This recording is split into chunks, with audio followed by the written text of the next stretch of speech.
I want to learn the back limber. And as you know, I've learned many other skills. So if you're struggling with the back limber, then go to my community in the description right now and you can ask me or others for help. Or you can help others with their skills. Anyways, so on day 1, I started on my bed with both legs and got it immediately. Then I moved onto the frame, but I couldn't do that, so I used a chair. This is where I was having so much trouble with kicking both feet together. And after many fails, I finally got it. Then I moved onto my second bed and main bed frame, but I had some trouble with my second mattress. This is also when I learned that it's easier to kick both feet together if you have them as close as possible. After getting that though, I brought some cushions and this is where I couldn't do it anymore. It's good enough progress for one day though. On day 2, I started with my second bed and obviously failed. Then I went to my main bed frame and I could do it but with only one leg. This is where I realized a crazy principle. If on day 1, I start at level 1, let's say the main bed, and I keep practicing until I hit the second bed, level 3, then my new baseline will be the chair, level 2,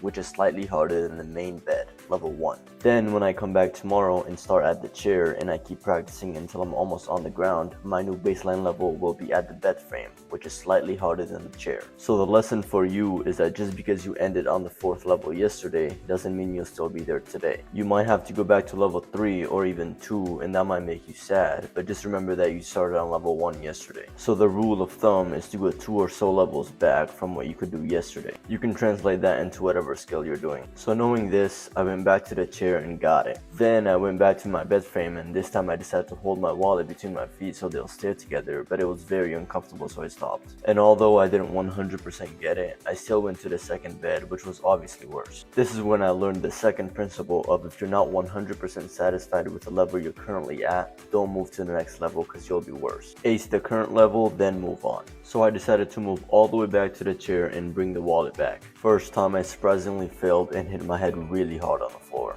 Then I went to the very beginning level, the main bed, and got it. Then I got it on the chair, but I couldn't get it on the bed frame, so I went back to master the chair. After that, I tried it on the bed frame again and failed many times. This is where it became such a burden to put the wallet where it needs to be. But after many failed attempts, I finally got it. On day 3, some things got in the way, so I had to practice way later and I was exhausted. Anyways, so I started with my bed. Then I moved on to the chair and I struggled a little, but I got it. I then moved on to the bed frame, but I struggled a lot, so I took it back to the chair, got it, then came back to the bed frame and nothing changed. But after a quick accidental break, I was only dropping the wallet halfway through. Now that's what I call progress. Seeing that, I took another break and I actually got it. On day 4, I started on my bed and immediately got it. Then I moved to the chair and struggled a little bit, then got it. Then for the frame, second bed, and second bed without the frame, it was the same thing where I'll struggle, take a break, then get it. After that, I struggled to even do it on the frame. But all this got me thinking, am I taking too many breaks? Am I maximally just capable of a few tries? I knew that I could keep going if I wanted to, but I didn't know if pushing myself to the fullest or taking a lot of breaks was the best. Well, today I tested the frequent breaks and they did work very well, but I just don't feel good about the amount of effort I'm putting in. It's like working smarter versus harder, where I'm working smarter right now, but I really want to work harder instead. And yes, I did leave with sore legs. Anyways, so today I tested the frequent breaks, but tomorrow I'll test the fully pushing hard. On day 5, I decided to put everything together and make up new rules that said that no taking breaks until you're either very sore or when you get 3 in a row. So I wanted to complete every level again with this rule. I started on my bed and completed it. Moved on to my chair, piece of cake. When I moved on to the frame, I did 1, 2, and third one failed.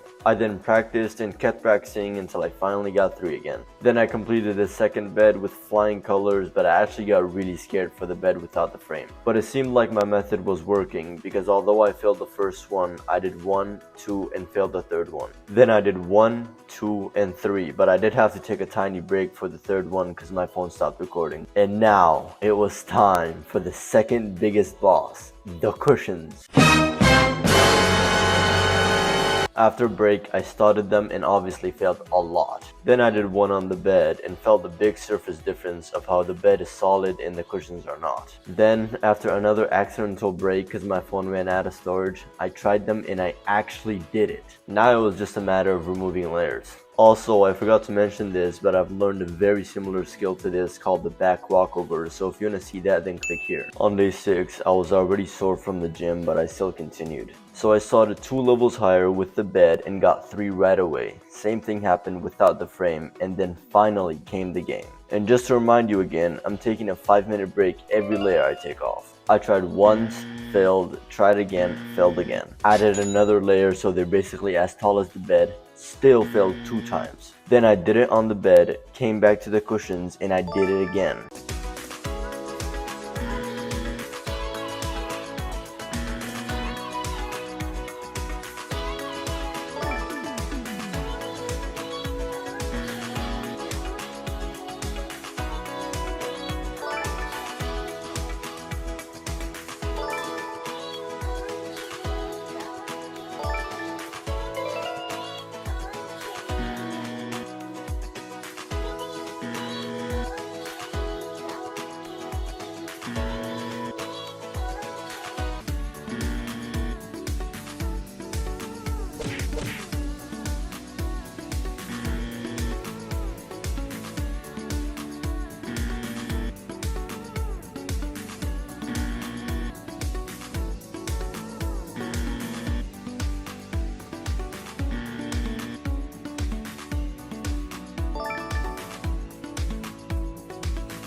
On day 7, my pal was a little too low and I made the big mistake of trying to get it for too long.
And right at this point, I learned something very interesting. So if you have your arms like this, where they're turned end to the side, it's easier to kick over because they're lower, but they don't look good and they're weaker. If you have them straight up, then they're harder to get over, but they look so much better and are stronger. Here, I edited myself into a handstand, which is the middle of this movement, and as you can see, the straight arms look so much better. But on day 8, I didn't really know how to do that, so I just ignored it altogether.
And just when I was about to reach the floor, I got injured, so unfortunately I had to quit for one day because I came back on day 10 and kept practicing even though I look like this. And I know that the game has gotten really repetitive now, so I set the goal to reach the ground today and end the game forever.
And then I finally reached the ground. Now I just need to do it 3 times in a row, but I failed all the rest.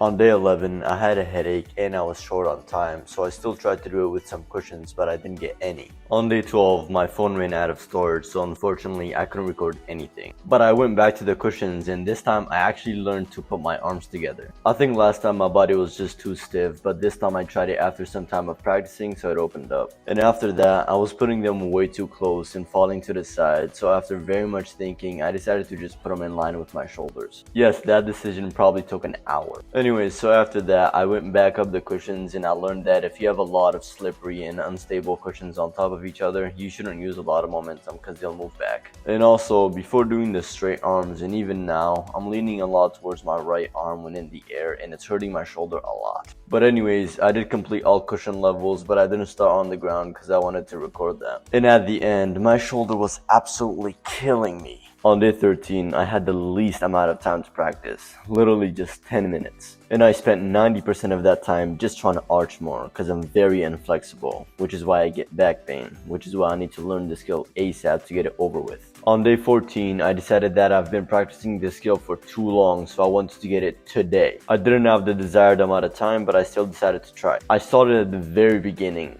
the bed, and breezed my way through all the cushions. Then when I finally got to the floor, I would keep doing it fast 2 times and I'd be very careful and slow on the third one to not fail, which made it fail because I needed to be fast and basically hurt my shoulders. Then I finally got 3 after so long, so it was time to add the back bend. At first, I just stood there and tried to just send it, but I was very scared and couldn't do it. Yes, the wallet is still between my feet. Then I just climbed it on the wall and I could finally do it. I actually learned the back bend in my back walkover video, so if you want to see that process, then click here. Anyways, so after doing it, there were some problems. My wallet was falling off and my arms were going to the side. The wallet was easy to fix, the arms a bit harder. And after that, I actually had the issue of arching too much and basically not having enough room to add momentum. I never thought this would be a problem. And because I wanted to perfectly get the back limber today, I didn't want to readjust myself in the bridge position because it's supposed to be all one smooth motion. This was very bad because I might have actually got the back limber if I just readjusted, or I would have just made more progress. But no, I decided to just keep working on the bridge that I fell in and not readjust.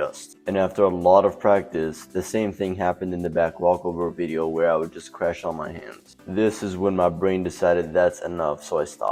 On day 15, I really thought I could do it with only a few cushions, but failure after failure, it was clear I couldn't. Then, after finally getting one, I breezed through a few of them with just one. I wasn't bothered to do 3 anymore. But today, my arm pain really got to me. If you don't see, I literally have to over-rotate my shoulders to flip to the other side, and then I lean on my right arm by instinct to get them. This has made it hurt a lot, but today it got to me. It's like the bone itself was hurting, and it would shake every time I did something with it. I thought about extending my breaks from 3 to 5 minutes, but I really didn't think that'd do anything. Instead, I decided to do what Skillio did and take a break for a week. Who knows, maybe the miracle from the back walkover will happen where I instantly get it after returning. And after the break, on day 16, I learned that there are 2 options. Either my arm will heal and I can over-rotate it more now, or it'll still hurt because I'm just not supposed to be doing it like that. And when I started on the bed, both of my arms hurt, which wasn't good, but it was because my body was still stiff, so I had hope.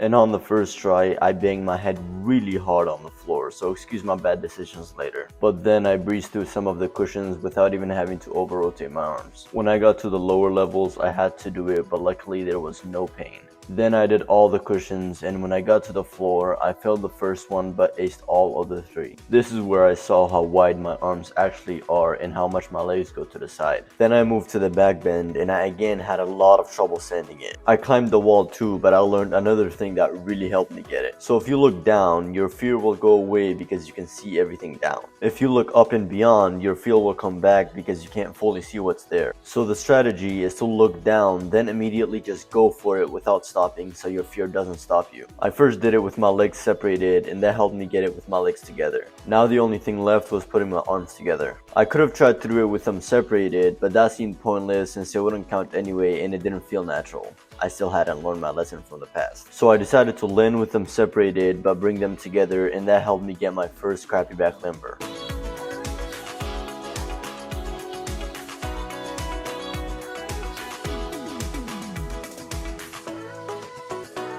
And finally, I decided to just go for the whole thing. First one, I failed. Second one, I succeeded, but my arms weren't together, but I tried to ignore that. Third one, I did it again, and that got me really excited and got my face really sweaty. But then on the fourth one, I just crashed on my hands, and I tried to not count that too until I actually failed the next one. That's when I learned that I need to do them all together so I don't lose the momentum. So knowing that, I fully went for them, and I succeeded, so I was a little excited.